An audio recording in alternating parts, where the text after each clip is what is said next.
je vais vous donner alors une petite présentation de qui nous sommes et ce que nous font donc, au bassin Vergote ici à Bruxelles. Donc en fait la société Stevens est une société familiale donc, qui a été créée en 1935 à Bruxelles pour être tout à fait précis. Et donc c'est en 1956 que donc, la société a déménagé au bassin Vergote. Alors en préparant ici donc cette petite présentation, on a retrouvé en fait l'acte donc de vente de la société, donc du terrain au bassin Vergote. Et donc déjà à l'époque, donc vous le voyez ici, donc l'ambition de la société était vraiment d'augmenter le trafic fluvial. Voilà, d'un trafic par eau le plus intense possible. Donc voilà, c'était déjà la vision qu'il y avait à l'époque. Donc la société a grandi durant toutes les années qui ont suivi. Donc vous voyez ici sur le slide les différents sites, chantiers et développements qui s'en sont suivis. Et donc aujourd'hui, finalement, nous avons 9 sociétés. 5 sites de production, donc de recyclage de métaux. Donc, vous le voyez ici, donc les sites de production, donc Stevens qui est là, et puis des sociétés de services donc, se trouvent au bassin Vergote. Vous avez un site à Willebroek, un site à Lier. Alors notre plus gros site se situe à Genk, donc là aussi le long de la voie d'eau. Et vous avez aussi un site à Charleroi. Donc la volonté était vraiment d'avoir cette accessibilité à la voie d'eau. Alors vous noterez ici que nous ne sommes que dans des ports, mis à part la spécificité de Bruxelles, mais dans des ports finalement intérieurs. Donc nous ne sommes pas dans des ports maritimes. Pas encore, voilà. Alors voilà ici, donc, vous avez quelques photos des matériaux que nous traitons. Donc en fait, ce que nous faisons, c'est que nous récupérons les biens de consommation. Aussi ici, vous voyez des chutes neuves, donc qui sont des chutes de production de l'industrie. Nous les amenons sur notre chantier, nous les séparons, on les trie, on les traite, pour en faire, donc pour répondre finalement aux demandes de l'industrie et produire de nouveaux métaux. Donc là, vous avez quelques exemples, quelques photos finalement des biens de consommation que nous récupérons.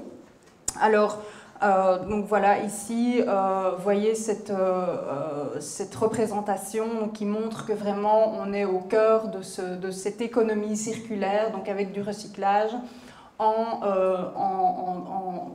traitant des matières pour en faire de nouvelles matières premières finalement, prêtes pour l'industrie de production. Alors, donc quelques petits points au niveau de notre implantation au bassin Vergote. Donc, au niveau environnemental, donc, peut-être ça c'est un point finalement que j'ai un petit peu moins vu dans les présentations aujourd'hui. C'est qu'on a beaucoup parlé des ports en tant que tels, mais donc du port finalement et de son activité au sein du port, mais nous, finalement, notre grande force et notre vision, c'est le fait qu'on se situe au cœur de la ville finalement, et que le port de Bruxelles est vraiment au cœur de la ville, et que là, on peut finalement faire ce lien entre les ressources de la ville, donc on parle de urban mining, où là, on va aller chercher ces nouvelles matières, ces nouvelles matières premières, finalement, pour produire de nouveaux biens de consommation. Alors, c'est également, finalement, la vision que nous avions avec la nouvelle activité qu'on est en train de développer pour l'instant, donc au niveau des appareils, donc du recyclage des appareils électriques et électroniques. Donc il faut savoir que jusqu'à présent, donc on se concentrait essentiellement sur le recyclage, la récupération des métaux ferreux, non ferreux, en ce compris donc les véhicules hors d'usage. Et donc maintenant, on développe cette nouvelle activité d'appareils électriques et électroniques qui répond vraiment à à cette vision de l'urban mining, où on va aller chercher finalement ces métaux rares qui se situent ici à Bruxelles, juste à côté de notre chantier. Et donc on va pouvoir utiliser la voie d'eau finalement pour pouvoir évacuer ces matières.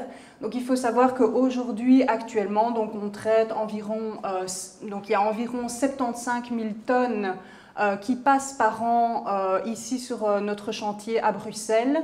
Et donc c'est 90% de ces matières donc 90% des matières qui entrent sur le chantier sortent par la voie d'eau.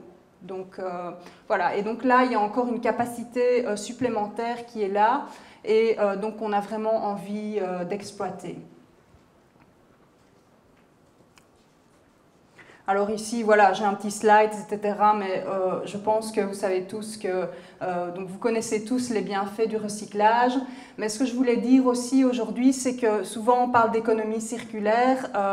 On a tendance à dire que on entend ça de plus en plus. Voilà, vous avez bien posé la question aussi au début, je trouvais, en disant voilà, qu'est-ce que c'est finalement l'économie circulaire? On en entend souvent parler et on a tendance finalement à se dire qu'aujourd'hui on est dans la réutilisation, etc. On se trouve donc au niveau le plus haut de l'économie circulaire. Mais effectivement, pour nous, le recyclage reste un défi à l'heure actuelle. Donc on n'est même pas encore au recyclage et donc là on a un rôle vraiment très important à jouer, je pense. Donc les intérêts économiques, bien sûr, ils sont présents parce qu'on a aujourd'hui déjà de nombreux clients au cœur de Bruxelles, donc qui, voilà, avec donc différents exemples, mais des particuliers, des électriciens, chauffagistes, etc. Aussi le secteur de la construction. Donc on sait qu'à Bruxelles, donc là, il y a vraiment des défis très importants au niveau du secteur de la construction et du recyclage des matériaux.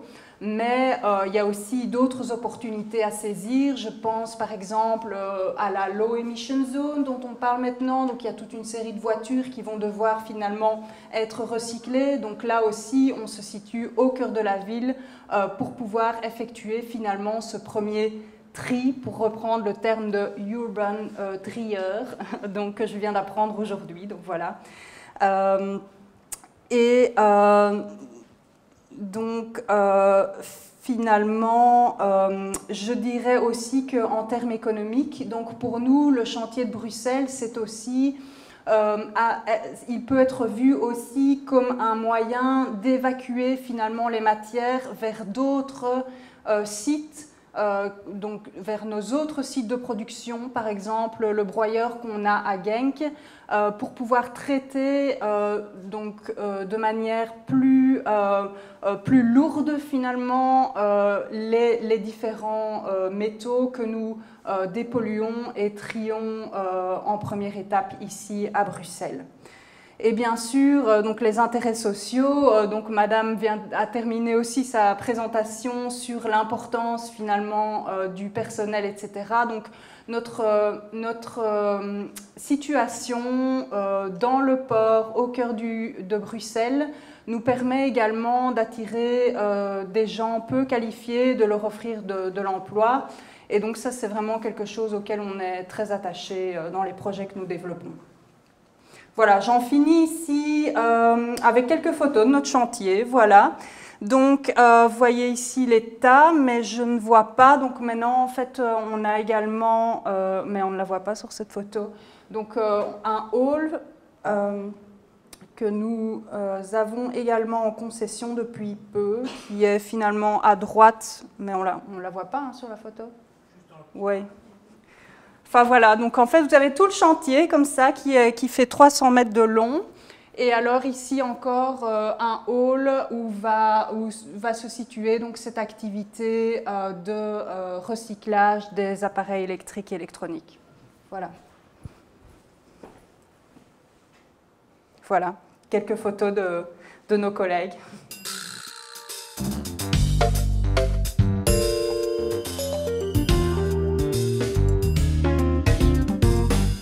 Circulaire économie. Veel meer dan recyclen, dat is meestal de titel van alle teksten. Veel meer dan recyclen. Nochtans kunnen we lezen, circulair, wat is dat? Circulair, eerst is dat herstellen, dan onderhouden, dan hergebruiken als het kan en op het einde komt het recyclen. In onze sector echter, dat herstellen, onderhouden en hergebruiken, als we over volumes spreken, spreken we maar 10% van de volumes. Dat moet naar boven, uiteraard, maar recyclen is nog steeds 90% van de volumes. En in een stad als Brussel is dat zeer veel. Daar is mijn uitleg waarom daar in het centrum, omdat die volumes zeer groot zijn en het recyclen nog altijd steeds belangrijk is. En ik denk belangrijker en belangrijker zal worden. Waarom? Het oud model dat gebaseerd was op eerst ontginnen in mijn, produceren, dan consumeren en dan elimineren. Dat kan men nu vertalen. Dat wordt het ontginnen van de stad, urban mining. Produceren blijft, consumeren ook en het elimineren. Daar gaan we circulair te werk gaan en gaan we recycleren of herbruiken. Alleszins van Lansink eerst herbruiken en zo verder. Circulair wil ook zeggen de waarde zo lang mogelijk behouden. Zo lang mogelijk. Het recycleren van metalen, het recycleren van edele metalen, dat kan men zeer lang behouden en kan men zeer makkelijk. Dus ik denk dat we echt hier in Frans dans le vif du sujet zitten. Ik wou nog een paar zaken vertellen over de moeilijkheden die wij tegenkomen om onze activiteiten uit te breiden, om dat ook te implementeren in een stad als Brussel. Wij zitten als partner, als huisbaas, de haven van Brussel. Dat gebeurt zeer goed. De haven van Brussel pusht ons ook om meer en meer volumes te doen. Echter, in de economische situatie komen wij zeer veel problemen tegen om die modal shift te doen van de weg naar het water. Er zijn heel weinig stimuli in openbare aanbestedingen om te zeggen dat die materialen moeten via de weg afgaan, maar via de scheepvaart moeten gaan. En daar komen wij tegen dat 80%, je hoort het goed, van de afvalstoffen, dat die over de weg Brussel verlaten en dat die niet via recycleercentra gaan zoals de onze.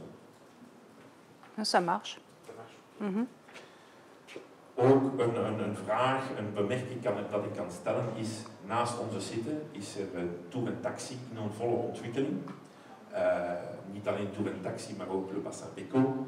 Daar komen zomaar ongeveer, denk ik, 4000, 5000 appartementen, 2000 op Tour en Taxi, 2 bewoners per appartement.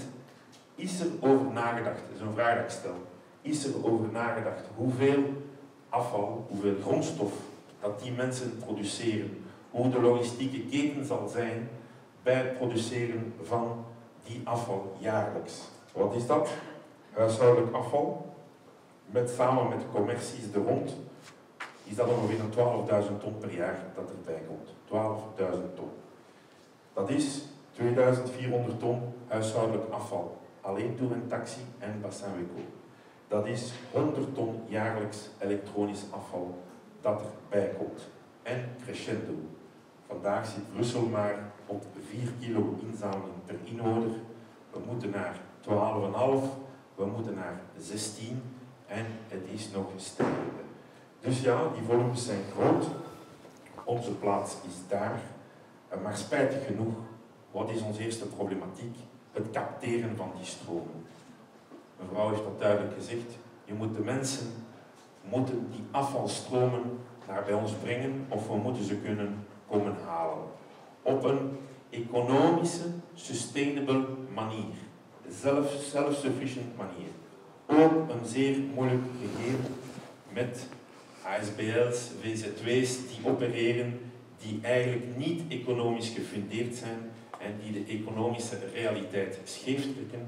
Wat maakt dat eigenlijk, ik mag dat wel zeggen, in Brussel nog een hele lange weg af te leggen valt in het recycleren, in het ophalen van AEA, van autovrakken en dergelijke. Dus dat was een werkpuntje dat ik graag zou hebben toegevoegd aan uw studie.